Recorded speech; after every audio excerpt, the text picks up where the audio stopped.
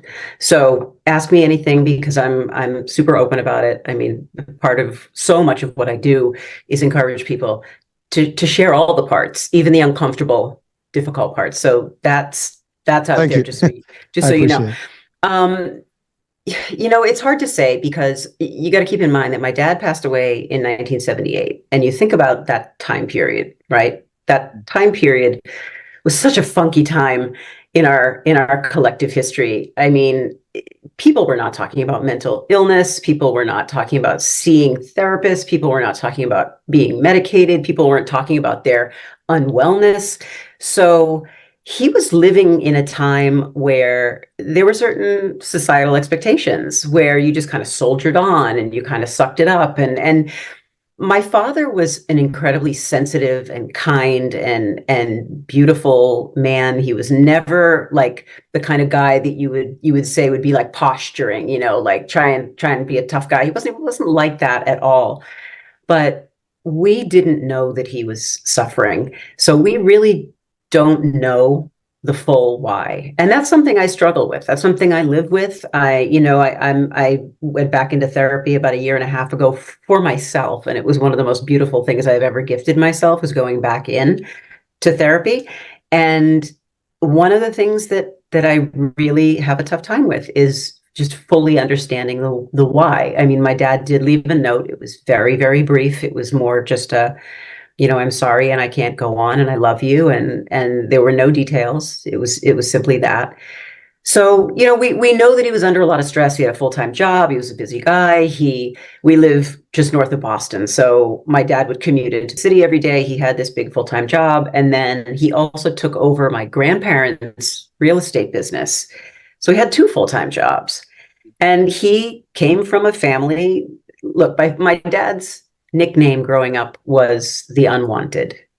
So, I mean, you don't even need to really go beyond that one fact to understand that my dad came from a really challenging family. They were not a loving family, not a supportive family, not even very very kind, unfortunately. It's hard for me to say it, because it's hard to acknowledge that, but it's the truth. And it had a huge impact on my dad. So we know that a lot of the stress that he felt came from there. Beyond that, we don't know.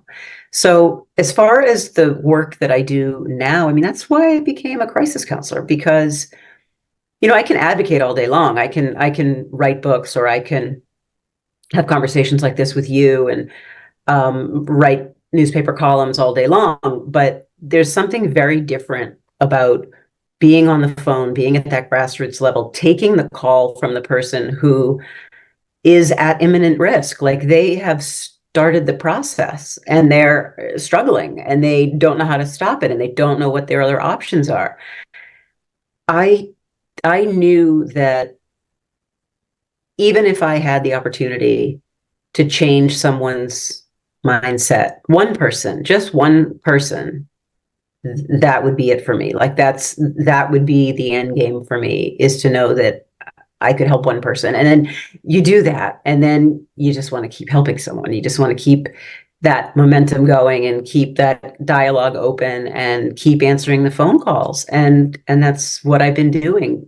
And we don't try and stop someone, in the sense that it's not my job. I'm not a clinician. I'm not a trained therapist. I'm a crisis counselor who's trained to hold space and trained to de-escalate someone and help someone come up with a safety plan or find someone resources. And a lot of the time I just spend listening to people on the phone. And every time I answer the phone, I think about my dad.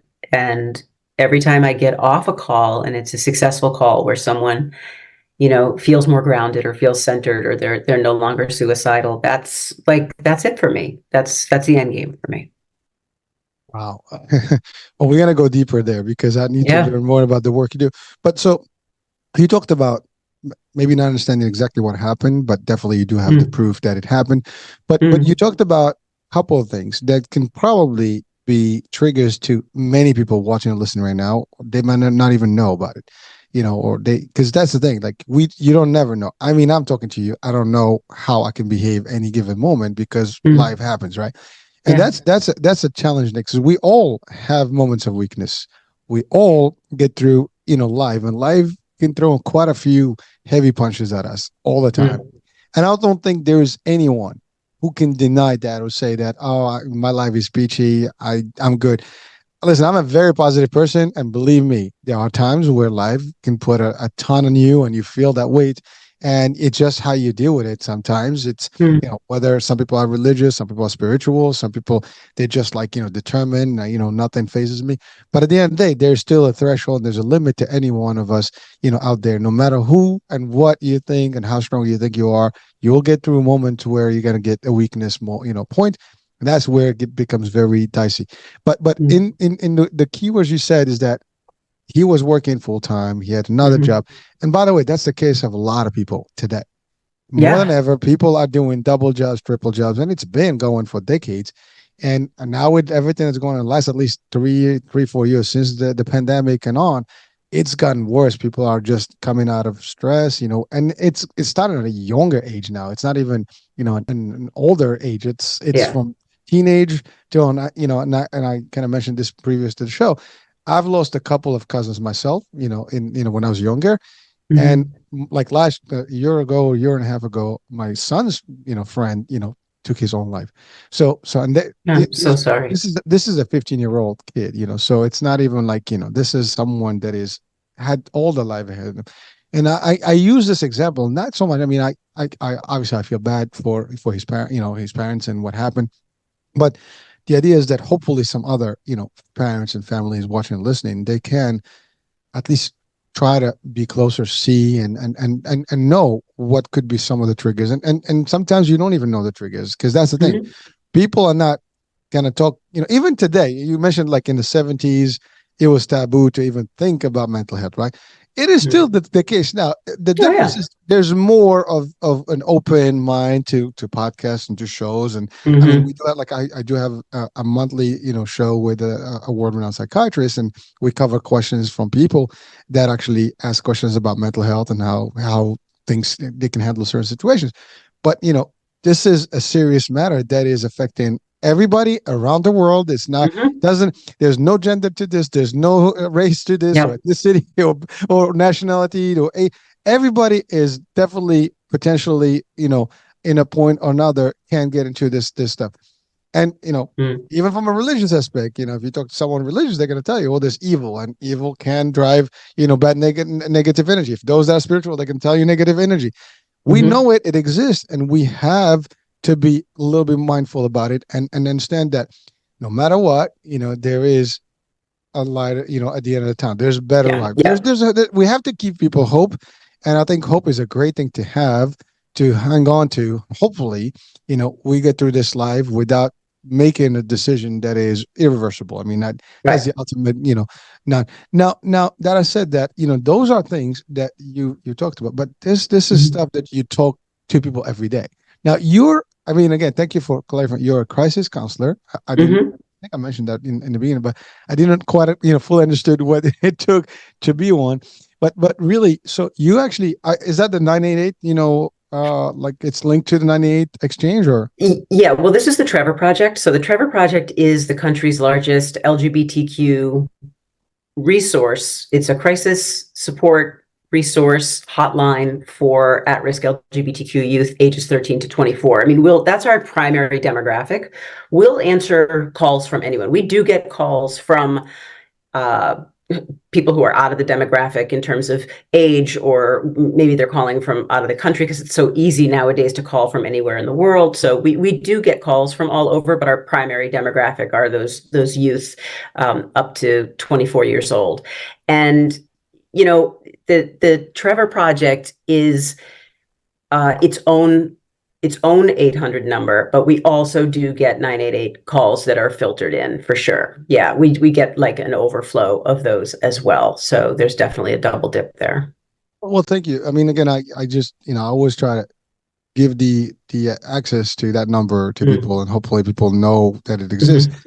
I mean, we need to know. It's like 911. That's like your next one. I mean, that's before 911. Hopefully, yeah. Because 911 will be too late, right? We want 988. At least someone needs that. But obviously, depending in this case, you have a particular demographic that you dedicate to help and assist to prevent.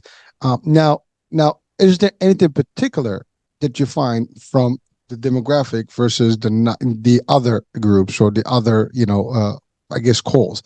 Is there, or are they all the same? I mean, in nature. Oh no, no, they're all different. I mean, there are definitely buckets of issues that we see more often than others. Like it's an LGBTQ focused service, so you've got a lot of people out there who are struggling with gender or with sexuality, or there's coming out and they're afraid their family is going to alienate them. God, we have everything from abuse to obviously suicidal behavior, homicidal behavior, homelessness, job insecurity. We have a lot of people who we call familiar voices, who are people, they're just calling every day because they don't have anyone in their life. They don't have a support system. They don't have a family necessarily, or that friend community that they can draw on. So they call us to be able to have someone to check in on. And so we hear everything from all walks of life, all types of issues, and they aren't all just people calling at higher imminent risk or harming themselves. It's people who are just lonely or isolated or frustrated, and that's okay because we're there to listen to them, just like anybody else. Again, I'm assuming that that's the first step. If they can't talk to anyone, then those ideologies or are gonna get in and they sink in. So the idea is that as long as they can talk to someone, you can diffuse any of those thoughts and hopefully eliminate them, and basically disengage that thought process that it's unbelievable. I mean, hearing it. I mean, I'm sure your work is just like at the end of the day, you go home very, it's I don't know. You gotta need some sort of a what do you call it, stress relief process. Yeah. I mean that's one of the things that is super important, that anybody who's in that mental health profession, whether you're a doctor, whether you're a nurse, whether you're any kind of a caregiver or a crisis counselor or a therapist, like you are taking it all in, and you're doing all the space holding, and you're doing all the helping and the emotional support, and it does definitely take a toll. So there's a big stress within our organization. Is a big stress to make sure that or encouragement, I should say, for all of us to have our own self-care practice, and for all of us to be able to kind of detach. And because we don't have call centers anymore. The pandemic kind of did away with call centers where all the counselors were together in kind of like a bullpen environment, and people were talking and sharing, strategies and things like that while they were taking calls. It's not like that anymore. So everyone's doing all of this work at home. So there's no separation. So it's really especially important that we have the ability to kind of get up and move away from the space where we spend all this time and have these self-care practices. I mean, like for me, I journal every day. I get up early. I meditate every single morning. I practice yoga. I run. I go to the gym. I have my own outlets, and it is so important because it can get really heavy, and you've got to have a way to purge that. Well, thank you, and actually, that's a great differentiator, because you're right. It is different if you're in a call center with a bunch of people doing the same work, and you can go to the break room and have a discussion and get it out of your system. Here, you're not gonna dial the next person. It's all on the queue, and everybody is separate, and you don't see anyone other than your immediate family. Mm-hmm. Which to your point, I mean, you just getting all this bombardment of these things, and while you're trying to diffuse, you're still absorbing some of that energy, and that can be a heavy duty weight on yourself as well. But I love what you said, that you have your own system to deal with it, and yes, we do need to have those, whether it's your watching movie, running, punching a bag, going to the gym, do something. Of course, nothing addictive or bad. We do Right, not right. recommend any of, like, some people can go, get, nice little, bottle of booze, and then they that Yeah. ways to it. We don't want that. We want something constructive and positive, of course. But so I have a question, Mm-hmm. I don't know if it's a technical or not, but do you find that there is, I don't know if you look at statistics, is there Mm-hmm. any difference in terms of rates of potential suicide from LGBTQ? TQ. Yeah. The rates in terms of teens, of Suicide rate. non-LGBTQ teens. Yeah. Yeah. You know what? Honestly, I wouldn't want to speak to those statistics because I'm not sure enough of them to know. What I do know, two things that I can share. The first thing is, and this doesn't really relate specifically to the LGBTQ community. It's more just like kind of within the dynamic of, just the human population, or especially in this country. The most at-risk population, people we tend to hear from the most, who are the most suicidal, are like 50-something-year-old men. That's one of the highest populations of at-risk callers that we have. So it's I don't know if that's I'm in surprising that or not. category. Yeah. I don't know That's if my that's age group. surprising. Yeah, it's a tough demographic. It's really, really hard. And for obvious reasons, you can imagine, especially in this world that we're living in right now, it's people are struggling with a lot of job insecurity and food insecurity, and and home insecurity, and unfortunately, there are a lot of guys out there who have the weight of the world on them, and they can't handle it as well, unfortunately. So we do a lot of call taking for that population. But there's kind of a flip side statistic to that, in terms of, and this is an LGBTQ related statistic specific from Trevor Project. Did you know that if someone is calling, if a youth in crisis is calling our lifeline, and one of us answers the phone and talks to that youth, that one person, one of us, is going to reduce the risk of that teen taking their life by 40%. Just one person. And it doesn't necessarily have to be one of us here on the crisis line. It could be you taking the call from one of your kids' friends, or they stop by the house and they're in a bad state of mind, and you're talking to them. One person to connect with can change that person's trajectory by 40%. I mean, one call is 40%. You get a couple, I mean, you're done. Yeah. I mean, you're 100% almost there. I mean, three calls, you're ahead of the game. Mm-hmm. But that shows how important talking is to Mm-hmm. someone. I think that's the whole thing. I mean, it's like, if you keep everything inside, it's like a volcano, eventually going to erupt and boom. Yeah. But if you let, the flow out, and you can share with the people, I think that's, by the way, that statistic, I mean, thank you for breaking the differentiation between the statistics, but I think that will apply even to non-LGBTQ, because I think that's everybody that would probably have an ability to talk to someone. I mean, that's what therapy and mental health and getting some support system is important. Will make a difference in anybody's life. But you're right. I mean, you talk about the age group of the 50, and I can relate to that. Yeah. Because here's the thing: you've worked about 30 years in your life, and sometimes shit happens. Life can throw in a very, very nice twist at that point, and now you're like, your health is not as it used to be in the early days. You maybe that's the other. There's still, believe it or not, there is still an age limitation at work. Because as you get up in age, people may not want to have you. Either you have too much baggage, or you're just too old. For them, they might not tell you that, but there is some level of filtration there that happens. When they look at your resume, you got 30 years of experience. I'll try to get someone who's going to get paid less, and stuff. Believe me, those are real, folks. I mean, Oh yeah. not, it's as real as it sounds. we can sugarcoat it with all the EEOCs and all the stuff. That's great if you can get through, but you can document that. But there is a lot of that stuff that happens. So you're right. There are people at this point, they probably have kids in college, got all the finances, the mortgages. As you said, we have inflation now. Every single thing can get to a point where you get to a point like, I can't do this anymore. And again, I mean, it's going to sound as sad as this, but sometimes, people would, you would think that I got to get out of here somehow. Yeah. Now, if you can't get out of here, any other way, maybe that's what you would think about at that point. Is like, you know what, I just don't want to be part of it. And that's actually not something we want to hear or we want to get to. And frankly, I love what you said about that. One call can reduce that, thought to 40%. A couple of calls, a follow-up calls can almost, eliminate that. The more you talk about this stuff, the more you get it out of the system. I think you're talking about men, we have that macho concept. I mean, I know. I can relate to it. It's always very difficult to have a man cry or say this. I'm not saying that's general, but I think, it's, I guess, the DNA. It's just part of, you talk about DNA.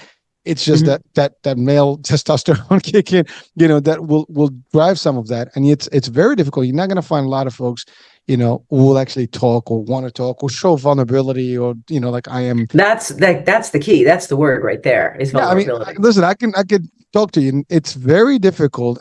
Listen, I can speak from my own. It is difficult to actually just go to someone and say, I'm having a bad time. I'm tired. You just want to duke it out. You want to make it happen, and you face it. And sometimes it gets very difficult. Listen, I've gone through it. I know how it feels. And it's difficult to actually go through sometimes, unless you have somebody that's side by side to help you, and you talk to someone and you support each other. And I think that's the problem. Sometimes you have when I asked you about, do you have any siblings? Because that's a little bit more, you share that responsibility, or at least the news together, and you kind of help each other. But when you're solo, I am a lonely child too. So I can relate to not having, I have no brothers and sisters. So I can tell you it's very difficult. There's no one to talk to, and so a lot of times you talk to yourself. Now, luckily, I have a great wife that actually we're close, and, everything I talk to her, she talks to me. So that's my, if I'm not feeling right, I just talk to her and so on and so forth. So it helps. But you're right. Some people don't have that ability. They don't have someone. And so they just find themselves talking to themselves. And again, we got that whole, saboteur voice inside that says all the bad things, like, you know what the hell, and that's not a good thing. But so we want to encourage people to actually make a call, see someone, talk to someone. Don't have, and that, by the way, from the shows that I've done and the discussions I've had, that's a very common theme, which usually people don't have anybody, they don't talk, and then they wind up, making those decisions. Now, you and I, we had a brief discussion before when I used the word commit suicide. So let's talk about that, because I know that that's what we refer to, someone committed suicide. Let's talk about what is a better way to rephrase that. Well, so let's break it down. Let's talk about the terminology, the word choice in general. And look, you're not saying anything that hasn't been said for decades, right? I mean, that's what we're taught to say. That's how we've been taught to say it. But what's ended up happening is that, society evolves, we grow, we understand, we rethink things, we reprocess things, and we reevaluate things. And the mental health community as a whole has kind of reevaluated the word committed. And when you break that word down and you think about it, and you put it in a different context, right? You say the word committed, what do you think of? You think of, maybe I committed a sin, maybe I committed a crime, or maybe I committed infidelity. It's negative. It's a negative connotation. Yeah. And because of that, it automatically spins that act from one thing, which may be completely innocuous and harmless. A person could have been just mentally ill and incapable of managing their own behaviors, and they made this terrible choice. But it wasn't because they were a bad person. It wasn't because they committed a crime. It was because they were mentally ill, right? You would never fault somebody for having a heart attack. We shouldn't fault somebody for being mentally ill either. But when you use the word committed, you're automatically attaching this negative connotation to it. And right now in this world, word choice matters. So we also, when we say that, it somehow discredits the person too. It almost invalidates that person because it makes them seem like something they're not. And so when we change out that word and we swap it out, instead of saying committed, we say they died by suicide, or they ended their life, or they took their own life. Like, that's a very different connotation. There's no blame attached to that. There's no negativity attached to that. It's true and a fact, right? Mm-hmm. And so now there is this movement within the mental health industry and community as a whole to just really get people to understand why we have to change that language. Because, if we're trying to change public perception on what it means to be mentally ill, and we're trying to destigmatize it all, and we're trying to move mental illness into the mainstream where it should be, right alongside everything else that we deal with, then we have to start by the way that we talk about it. And the way that we talk about it is negative when we use that word. So that's why we don't use it anymore. Well, thank you. And I think that for anyone watching or listening, I mean, I think we ought to adopt a different way of stating it. And then you're right. When you use the word commit, it's, especially, in the context, committed robbery, committed crime, committed suicide, committed this, it does give you that negative, bad picture, and so it's the stigma to it. And as you said, I mean, there's no reason. First of all, if the person's already took their life, we shouldn't, take it any further than that. I mean, as you said, you stated the fact. But we want to prevent that from happening. So now a question for you. By the way, I do love what you said about we don't blame people for having a heart problem or any other disease or illness, yet we look at someone with mental like they're responsible. Now, really, technically, we all can be subjected to some level of mental health at any given point in our lives because we are, we have too many stresses around us and triggers every single day, from street, noise, to pollution, to food we eat, to the noise, to what we're subjected on TV, and everything. I mean, everything is around us: the work, the load, the family, the bills. Every single thing can be an actual added, pressure. And again, like everything else, if you put too much pressure, something blows, and we don't want that. So now the question to you is: do you see in the work you do that maybe some folks with potentially a level of addiction have a higher, potential? Or, I mean, do you even find out that there is some sort of an addiction in the play, or it doesn't matter whether they are on some level of drugs or something?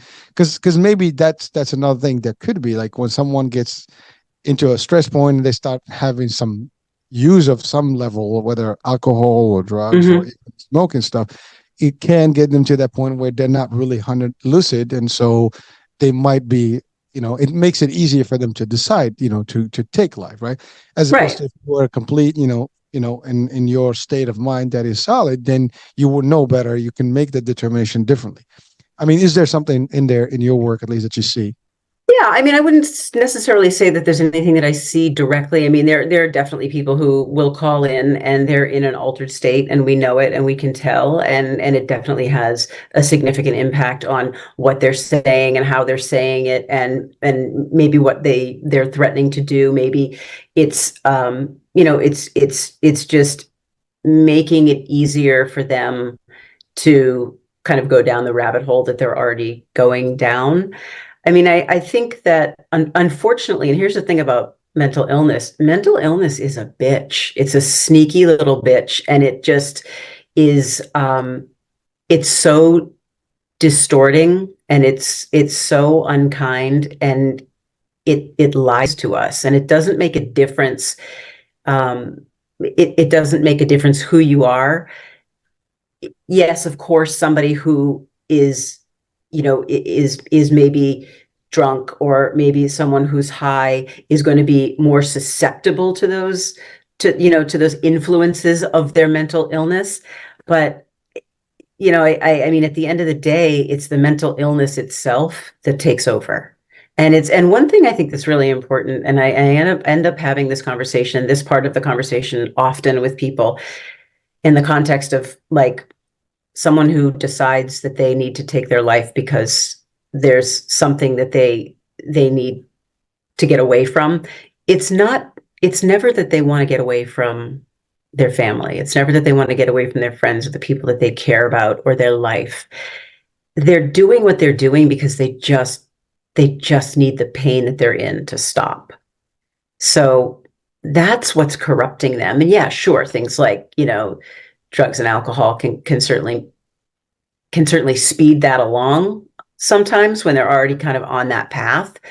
But it's the illness itself that really is the thing that takes over in the end. Well, thank you. That's a big, clarifier there, because as you said, if anything, we want to tell these people, we want to help people to see Mhm. what they're going to leave behind, all the beautiful, folks that are around, and things that they can look up, to, as opposed to, uh, the alternative. But you're right. If they're in pain, I mean, think about just any other pain, right? You Mhm. get a pain anywhere, you got a headache, you want to knock your head out, in Mhm. the wall to get it real, right? So unless you take medicine, your head is, you got migraines, whatever. That's just a simple thing. I mean, listen, I can give you one example. About a year ago, I had a severe kidney stone, and I was I mean, it was just bad pain. I mean, you can, don't know what you did. There's nothing you can do about it. And if anyone Mhm. who's experienced it, you will know what I'm talking about. It is a very brutal pain. And Mhm. unless you go to the ER and they give you some level of drug to just, subside a little bit the pain, and that's only temporary, and then you get back to that. It's very brutal. But imagine that. So you would do whatever. I mean, I can tell you the story. I said, you know what? I Mhm. don't care. Just do surgery, do something, just take the damn thing. That's Yeah. where I got to the point. I didn't care about money or insurance, whatever. And I was overseas, literally. I didn't even have, my regular stuff. I didn't care. But that's the thing. You get to a point where there's so much pain that you just want to stop it. And you're right. Right. Mental health is, our brain is just another organ that needs, assistance in a lot of ways. And the mental Mhm. aspect of it is even, more, because there's the brain, which is the actual, the physical piece of it. There's the Mhm. mental status, which is also chemicals and stuff and all these things that are happening. And you're right, the ideologies, start getting in, and it's a lot easier to just kind of, but I think the work you do is listening to people. Mhm. And I think one of the things that you probably, would recommend, if not, if I'm mistaken, is that it's okay. You know, let's talk about it. And I think that's the thing. People need sometimes to hear that. You know, they want to hear someone that's just on their side, as opposed Yeah. to, obviously you don't agree to them to do that, but when they have a problem, you can kind of resonate with them a little bit. You can, have a little bit of empathy and understanding, and then you can deflect some of that. As you said, that's already 40%. If you can do better than that, and get them to maybe a therapist or someone that can actually, Mhm. which is the other part. People may not want to go to that route because, as you said, people are going to look at you like, oh my God, you're saying this, you're doing this. Good Mhm. example. I mean, I told you we have this show on a monthly basis. People would send the questions, but they would never come on the show. Only Uh-uh. I've had a few people that actually called in, but for the most part, we give them even access. They can literally be on the show with us. But people are it's still that stigma, like, oh my God, I'm going to ask this question, like people are going to think that I'm, having a problem. There's nothing about it. I think we all should ask the questions, because it gives you at least the answers that you need. Maybe you can tweak a few things to help you deal with Mhm. some situation. And what we forget that, one thing I love about that show is that the doctor breaks it down to the brain chemistry and where it's all Mhm. happening, the front lobe and all these things that are happening, mechanically speaking, and anatomically speaking inside our brains, things that, it's, you have no control over. These are chemistries. That's it. That's it right there. We have no control over it. And the other thing that's so important within this conversation is thinking about the other fear that exists with people. People are afraid of that stigma for sure, but people are also terrified of what happens when they admit that they're not well. Like what happens if I call the 988 line, or if I call the Trevor Project, or I text the crisis text line. Like is a cop car going to come bash down my door? Am I going to be hauled out to a hospital? Am I going to be detained? I mean, people are terrified about what that is going to bring on after they acknowledge the fact that they're not okay. And that's a huge misconception, that there's, some chain reaction that happens, and, you're going to end up being hauled away. That's not the case. People, I mean, obviously at times, there are interventions that for the sake of that person's safety and well-being, we have to do when we get people involved. But 99% of the time, what someone's doing when they call us is they're just talking. They're just talking. They can say as much or as little as they want. What they share is entirely up to them, and what they're going to get in return is just the validation that we get it. You're hurting, and it makes sense why you're hurting, because these things are happening to you, or these things are the things that you're feeling. So I think the more often that we can remind people that calling that lifeline is one of the greatest gifts that you can give yourself. And B, when you call and you talk to someone, whether it's on a lifeline or you call a friend or you reach out to someone you can trust, that shows you inevitably that you're not alone. That's what all of this talking that like you and I are doing, and you and other people are doing, and I'm doing with other people, like what we're doing is reminding people that like we're all in it together. We're all dealing with shit, whatever that shit might be. And we are stronger when we're honoring that, and we're owning that, and we're sharing it with each other. Because if I don't know what's going on in your head, I can't possibly help you. Look, no one knew my father was struggling. He was so good at keeping it hidden that we had no idea. And my parents had the most beautiful marriage, the most beautiful relationship. I woke up every morning as a child to the sounds of my mom and dad laughing and drinking coffee in the kitchen every morning I can ever remember. He was a happy, beautiful man. And on the inside, he was completely broken. And I often wonder, I can't help but wonder, like if he had really had someone to talk to, a lifeline like this, or a therapist to really get into it with, would it have changed the outcome? I don't know, maybe, but I just know that now we do have these resources in place, and the lines of communication are open with people, and you and I are having these conversations, and so are millions of people around the world, and we have to keep having them so that we create a safe space where it's okay to not be okay. Thank you. That's a key one. It's okay not to be okay. Mm-hmm. It's all right. Just speak about it. But you touched on something that as much as it's not the reality, it is the perception. Meaning that people think that by calling on being registered into one of those logs, that now it's a history that you have mental health, and therefore now it will be with you for life, wherever you go.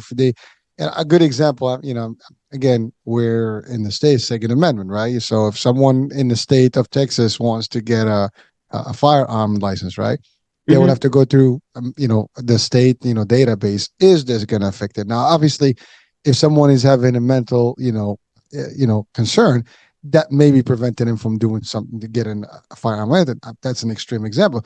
But the fact is, people are trying to potentially cover that because they don't want anything to be affected by things that they might lose as a privilege because of their status of being registered as such. Now the other thing is the movies have not helped us in this world, because every single movie that you think of about mental health winds up in a room with pads and a lock, and people beat you down.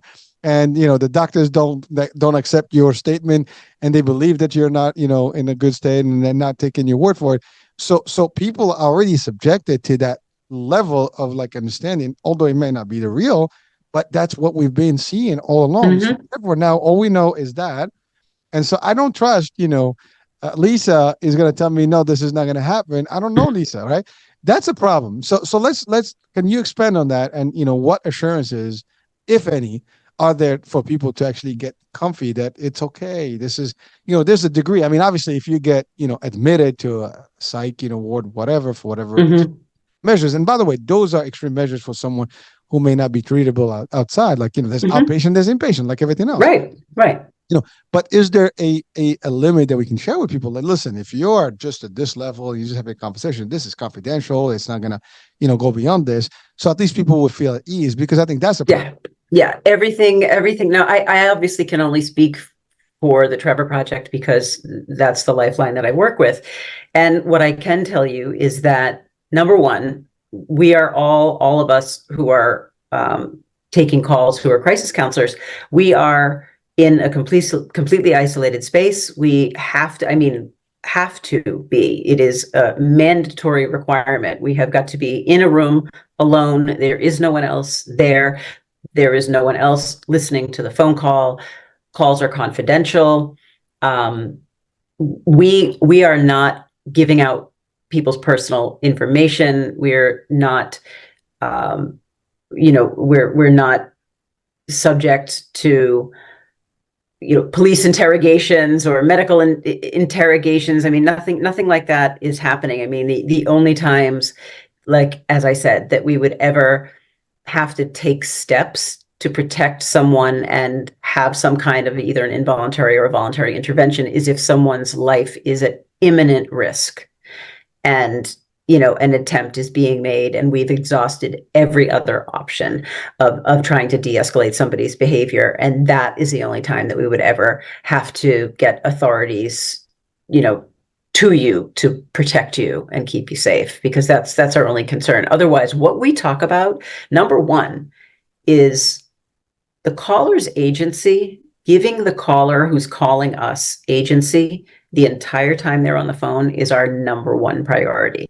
We're not there to talk about ourselves. We're not there to share our own personal details. Everything about the call is about the caller and how they want that call to go, what they need, what they feel like they want to share, what they don't want to share. We do something called a risk assessment, which is it's very standard practice at Trevor Project and on all the other 988 style lifelines, where within the first 5 minutes, we're doing something called a risk assessment. And it can vary slightly from organization to organization, but the basis of it is within the first 5 minutes of the call, we need to know where you're at emotionally. We need to know, are you thinking of killing yourself? And so we ask people need to be prepared that when they call a lifeline like that, someone is going to ask them pretty quickly in the conversation, like, are you thinking of killing yourself? And that's the language that they're going to use. And that can really throw people, because that's a really tough question to be asked. But the reason why we're asking that is because we need to assess, we need to know, are you okay?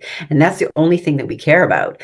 And depending on how the caller answers that question, there's like a yes path and there's a no path. And if it's a no, we may ask you, have you ever thought about suicide before? And you might say, yeah, I did a couple months ago. I was in a bad place. And, we'll talk that through a little bit. And then we continue on with our conversation. If it's a yes path, I'm going to ask you, have you done anything today to try and end your life? Do you have the means do you have a plan? Do you have those means? Where is it? Things like that. It's kind of a chain reaction depending on how you answer it. But that's the kind of thing that people can be expecting. And it's standard practice. It's not just happening to you. It's happening to every single person. When we get a third party caller, which is somebody like if you were calling on behalf of a friend who was struggling and your friend couldn't call and you were worried about that friend and you called the Trevor Project, you're called a third party caller because you're not the person in crisis. I'm going to do a risk assessment on you. And then you're going to help me do one on the person you're calling for. So that's how thorough we need to be. We need to make sure you could be calling me as a parent looking for just information about the LGBTQ community in your area. I'm going to do a risk assessment on you. So that's just standard practice. Beyond that, if you're just having a conversation with us, people are not going to be banging down your door. We just want to be there to listen, and everything is completely confidential. Well, thank you. And I love the way obviously it's a system that is working and you guys are doing it, but I love that it's a direct question, because there's two things that I can see just from that question. If I'm really contemplating it, then now I'm going to start thinking about it, in a different way. Because sometimes it takes that word to really make you realize, oh my God, this is as serious as it gets now. Because now you're not playing around the bush here. You're straightforward. You're like, are you gonna kill yourself? Huh? I haven't got that far, right? So that's why I'm in my mind. Right now when you said that, that's what went in my mind. It's like, if you ask me that question, I'm gonna think about it a little bit further. So maybe I can question my judgment at this point. But you're right. It's at least a way to determine. But I love the clarification that it stops there, unless you are in imminent danger where you need to take action. At that point, Right. what you're doing, you're saving a life. The rest of it is irrelevant because that can happen, and there's always a way around that as well. But you got to save that. Now, that takes me to the question: have you ever had someone that was in imminent danger that you guys, or you, or someone in the Mm-hmm. project that you had to intervene and take care of and hopefully save the life? I myself personally, now I've been on the Lifeline for over a year and a half now, and I have had many imminent risk and or high risk calls. In fact, my very first day, my very first call after I had gone through, the months and months of training and all of the practice calls, and I was on the Lifeline for the very first time. The very first call I picked up was an imminent risk call. It was an in-process suicide attempt. And 3 hours later, because we're on that call from the time we answer the phone until that person is safe and has a plan and they're going to do a callback and we know that that person is secure. So I have had those calls. I have never personally had a call that required an intervention, but they happen from time to time. It's not something that happens on the regular, but it definitely does happen. It's just that particular thing has never happened to me. So just as curious, you know, I mean, the work is awesome, right? So if someone wants to join, how does that work? I mean, because I'm sure there's someone that's like, I want to be part of this. I want to be able to help. I mean, is there an opening? Do you have to be in a particular area? Do you have to be have a certain degree? What's the requirements to be part of the counselor system? So in the context of the Trevor Project, it really there is no degree requirement in terms of you don't have to have a background in healthcare or in any kind of crisis counseling. I mean, they will train you according to their very, very proven and effective system of answering crisis calls. The way that you would approach it is to visit their website, which is the trevorproject.org, and you can click on, there are prompts. You click on, become a counselor, and you would submit your information. There's a form to fill out, and you're, of course, vetted. There's an incredible vetting system that happens. And then depending on whether or not they are kind of in a phase where they're looking to bring on and train more counselors. I know that, during the pandemic, everybody needed counselors and everybody was trying to be counselors. And so they actually had to put things on hold because they had such an influx of people who wanted to volunteer. And then they opened that up again. And I happened to kind of be in that cohort when it opened up again. So once they accept you into the program, then the whole thing is asynchronous. So it all happens at your own pace, relatively speaking, at your own pace. And it happens from home, but there's a lot of, connection with supervisors and other counselors and other peers and people who are also training. And it's probably about a 3 or 4 month, pretty intensive program where you're kind of passing each milestone in order to allow you to continue through the program. And then there are, you're doing training calls and sessions and all sorts of different kinds of training modules. And then eventually you have your training calls where you're kind of shadowed by a supervisor. You're facilitating the call, but you're shadowed by someone who's kind of in the system with you in case anything happens. And then eventually you progress to the end of the end of the cycle, and you're on your own. Well, listen, it sounds like it's a pretty solid process, and I do have to say, I mean, you're in the business of saving lives, really, because that's what you're doing. You're working to make sure that the people, and from your answer, I mean, you guys are doing a terrific job, because it sounds like you take care of business, from start to finish until you get these people to a better place. Yeah. And therefore they're not anymore. And then there's a follow-up, as you said, which means that this is not ending at that end of the call. There's more to it. Now, do you also work referrals? Let's say if someone really needs help, to go to like a therapy or something, do you kind of facilitate that for them, or they have to do that on their own? I mean, we don't facilitate it in terms of making appointments for people, things like that. What we do is, from time to time, we have a really, really extensive internal database of resources. Okay. Resources and support. So while I'm on a call, I'm also on my desktop within kind of the Trevor Project's closed, private portal. And we've got different resources available that I can search kind of on the fly for different things. And then we've got supervisors you're never alone. You're alone on the call, but there are always people on the internal network who you can say, I have someone who's looking for these resources in this area. This is their demographic, and this is what they're looking for. And then I'll have like 12 people at once, who are maybe not on calls, who are idle at that moment. They'll just start doing the digging for me, and everybody kind of collaborates and pitches in to find resources for people. So it's an incredibly collaborative environment.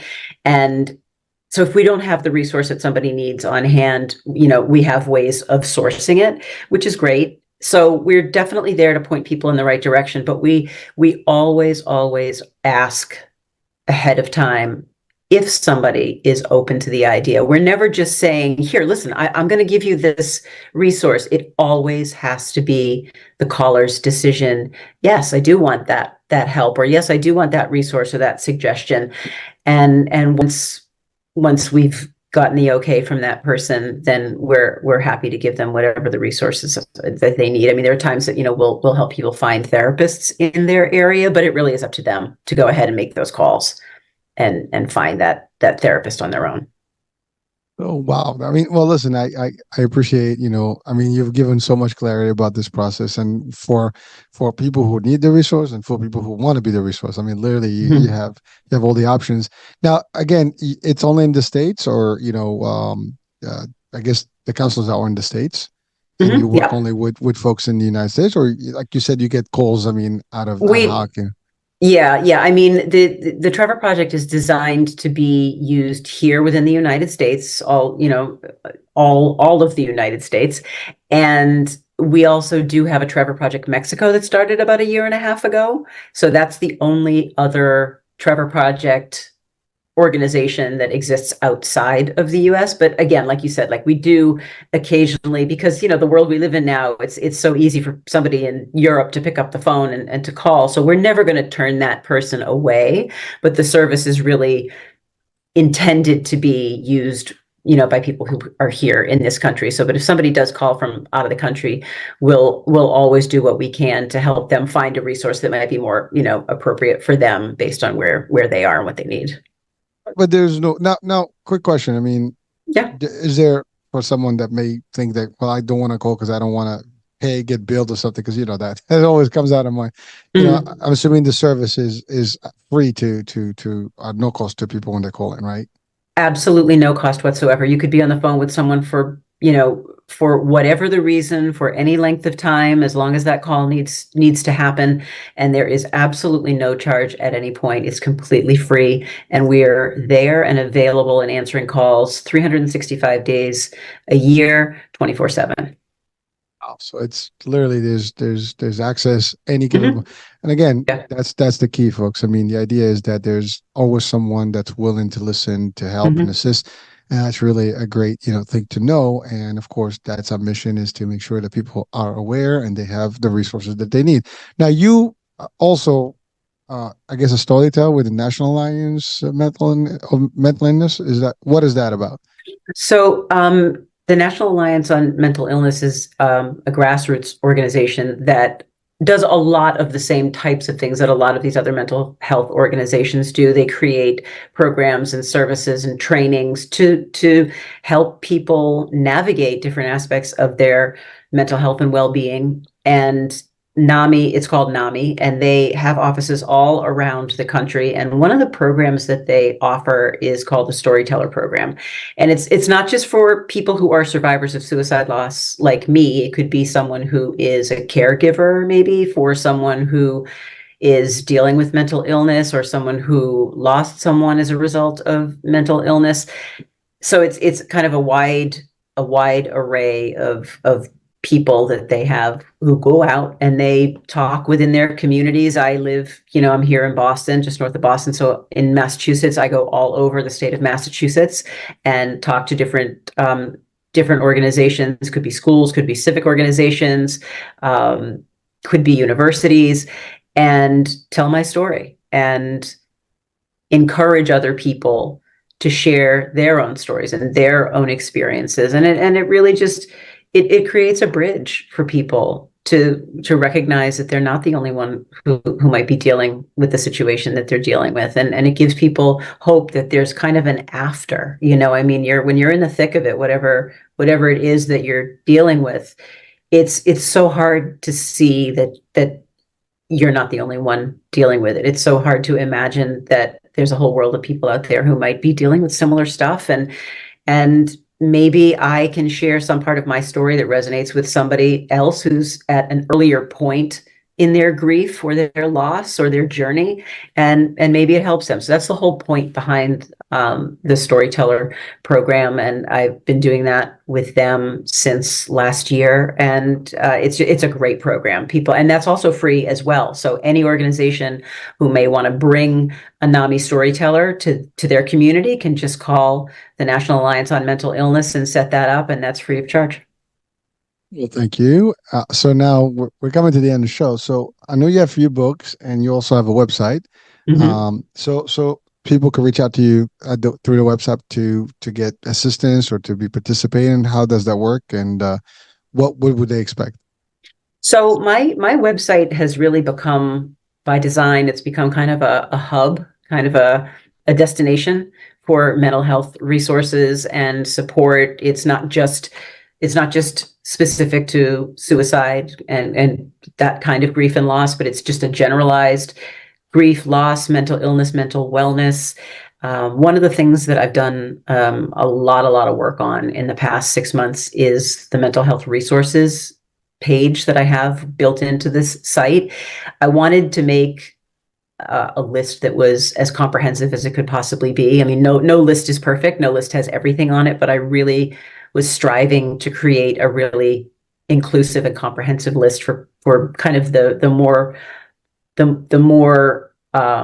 robust communities out there in the world, like the Asian community and the Latinx community and the BIPOC community and the LGBTQ community and the elderly community and the veteran community. And I wanted to source as many of the top resources within those communities specific to that group. So I've got 16 different subject headings, and online mental health resources, mindfulness resources. And it's really designed to be a place where people can just go and pretty quickly find exactly what they need without having to think about it. Because when you're in crisis or you're dealing with someone who's in crisis, last thing in the world you want to do is worry about, where am I going to get the resources that I need and how can I trust these resources and how do I get to them? So the whole design is to put things in front of people in a way that they can get exactly what they need with one click. So that's on there too. And my books are on there too. And I've got a YouTube series, the Suicide Survivor series, that's on my website too. So everything's there all in one place at lisasugarman.com. I'm looking at the site. It's pretty cool. And I see the pictures of you and your dad. And yeah. I mean, it's amazing. Like you would never tell. I mean, from seeing the picture that someone will, it's amazing. Like, you can never tell. So folks out there, you don't, it's what it is. But, when you look at someone, know that they might be going through some grief themselves, and always be on the lookout to help for someone, because you never know who is suffering. And I love what you mentioned something earlier that's important, that, if someone knows of someone that may have a difficulty or they think they may be suicidal, I think they can reach out themselves and try to get some intervention to help their friends or whoever it is.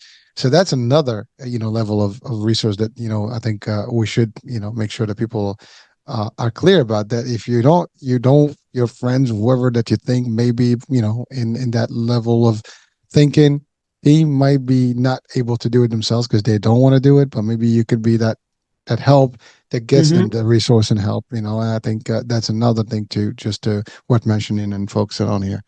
No, absolutely. And one of the things that I think is the most important thing that we can pass along to people is reminding people that one of the best tools that you can have in your pocket, just always have it in your pocket, is that 988 crisis lifeline. Because whether you're the one struggling, or you know someone who's struggling, or you've got questions or issues, or you're just not feeling right, that's the number to call to get yourself the help that you need, or get your person the help that they need. And it's a place where you're going to get validated. It's non-judgmental, and you're going to get someone on the other end of the line who's going to be willing to sit and to listen as long as you need to talk. Lisa, I mean, I know I mentioned something about the cost and stuff, but I believe a lot of resources out there are available for free and no cost to people. So, because Yeah. that's the other thing, like, because if you're going to go to a therapist, that might cost you. Mhm. You may not have the insurance. Maybe insurance does not cover a certain particular provider. And again, that's my world. My background is insurance, so I'm always, that's important to me in terms of discussion. But I know there's quite a bit of resources out there that you could access without having to worry about, the out-of-pocket costs and whatever it is. So there's always help out there, and depends on the circumstances. But usually there is someone, and you said 988 is for everyone. It doesn't matter For everyone. Yep. So. Yep. And again, like the Trevor Project, 988, and also the crisis text line. If someone is maybe not feeling like they want to have a voice-to-voice phone call with someone, they can go ahead and text the crisis text line, and they can have that conversation over text if it's safer and more comfortable for them. And so all of these organizations, like Trevor 988 crisis text line, NAMI also has their own lifeline number. All of these numbers are free of charge.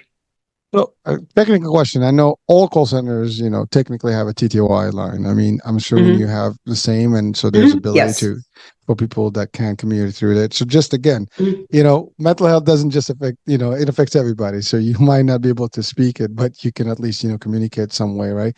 So it's an important, piece to know that. I mean, there's always a way to communicate with someone to assist. So, because I know that's a big thing in the call centers, because not everybody can, pick out the phone and call. So these CTY exchanges can make it. I know there's 711, I think 711 is the exchange for that. So, yeah. But there's different, companies have their own TTY hotlines as well. So, yeah. All right. Go ahead, Lisa. Sorry. No, I was just going to say that we have them too, and we actually have translators as well. So we definitely have as many of the resources as we can possibly have to enable everybody to have the conversation that they need to have. Thank you for that, because that's a big thing. I mean, we're talking about the U.S. and we do have, a lot of, immigrant, ethnic, background, and so on and so forth, and languages that are spoken. And so some folks may need assistance in the language of their, I guess their native tongue. And I'm not sure if you use the AT&T hotline or whatever language line, but as long as you have the access to all the core languages, I guess that's another thing. That's always good to hear, that there is the right resource for everyone, so everybody can be heard and helped. And I think that's a big deal, in any type of intervention or assistance that people are providing out there. So thank you for sharing that. That's a big piece too. Yeah, absolutely. All right. Well, Lisa, I know we've exceeded our hour here, but it was just a great discussion, and definitely a good resource as a show today. Your link is definitely going to be a resource for a lot of people, and the idea is that now they know that something else is available to call, and hopefully to talk to someone to help and prevent an outcome that doesn't have to be there, right? Yeah. So let's hope that we can save lives. One life at a time makes a difference, right? And that's right. Yeah, that's all we can do. And so anything you want to close our show with today, and advice you want to give to our folks out, listening today? I honestly would just say the same thing. I feel like I say every time I get the chance, is just let yourself be vulnerable, because if people don't know what's going on the inside, people on the outside can't do anything to help. So share what's going on, be open, be vulnerable, and let people in, because once we do that, that's how we find the hope and the help that we need. That's it. That's powerful, and it starts with that, right? You got to open. People are not going to read you unless you share. And yeah, I mean, it's okay to be weak at that time, because we are weak by default. As humans, we're not that strong. We're not that rigid. We are soft, no matter what you how strong you think you are, we are, and we do need the help, and we're not here alone. So I think that's the biggest, message that you can give to someone. So thank you for that. Yeah, of course. All right, well that's it, folks. We're coming to the end of the show. Lisa, thank you so much for being with us, and I had a great time. We've shared quite a bit. Thank you for sharing your story and the work you do, and definitely bringing another resource to our audiences. So thank you so much. Oh, it was my pleasure. Thanks for having me. Pleasure as well. Well, that's it, folks. This is a wrap for today's show. We'll be talking soon. New day, new show, new topic. Hurricane H out. Bye.